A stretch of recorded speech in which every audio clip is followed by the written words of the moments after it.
Wah, akhirnya sampai juga ya di Indonesia, negara tercintaku ini. Setelah kamu mengetahui tentang sistem ekonomi negara-negara, kamu pasti sekarang bertanya-tanya, kalau negara kita ini menganut sistem ekonomi apa ya? Apakah negara kita memakai sistem liberal, sistem komando, atau sistem ekonomi campuran? Dari keduanya, aku ingat nih waktu itu aku dijelaskan oleh guruku tentang sistem ekonomi di Indonesia. Guruku menerangkan dengan menggunakan buku ekonomi kelas 10 karangan Nur Cahyaning Tias. Dikatakan bahwa Indonesia itu memakai sistem ekonomi Pancasila loh. Sistem ini memiliki karakter unik yang membedakannya dengan sistem ekonomi lainnya. Kamu tahu kan Undang-Undang Dasar 1945 pasal 33 ayat 1 sampai ayat 4? Karakteristik sistem ekonomi Pancasila itu mengacu pada Undang-Undang Dasar 1945 pasal 33 ayat 1 sampai 4 ini loh. Guruku juga menerangkan bahwa ayatnya seperti ini.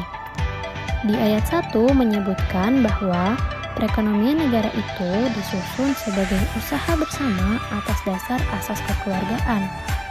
Pada ayat 2 menyebutkan cabang-cabang produksi yang penting bagi negara dan menguasai hajat hidup orang banyak itu dikuasai oleh negara.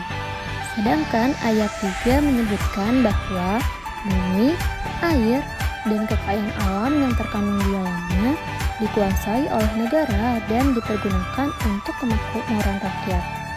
Kemudian yang terakhir, di ayat 4 disebutkan bahwa perekonomian nasional diselenggarakan berdasarkan atas demokrasi ekonomi dengan prinsip kebersamaan, efisiensi, berkeadilan, berkelanjutan, berwawasan lingkungan, kemandirian, serta dengan menjaga keseimbangan, kemajuan, dan kesatuan ekonomi nasional perekonomian.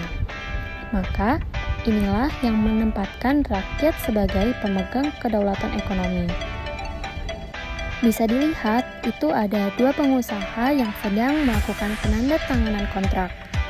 Pengusaha tersebut ternyata sedang melakukan kerjasama dalam sistem ekonomi Pancasila.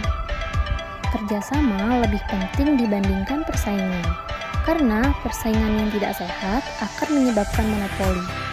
Kamu bisa lihat semua orang di sana sedang bergotong royong membersihkan pantai. Kegiatan ini dilakukan untuk membuat pantai lebih bersih, sehingga akan menarik wisatawan datang. Mereka menerapkan dasar kekeluargaan dan gotong royong agar tercapai kemakmuran bersama. Itulah nilai-nilai dasar yang dimiliki oleh perekonomian di negara kita sekarang.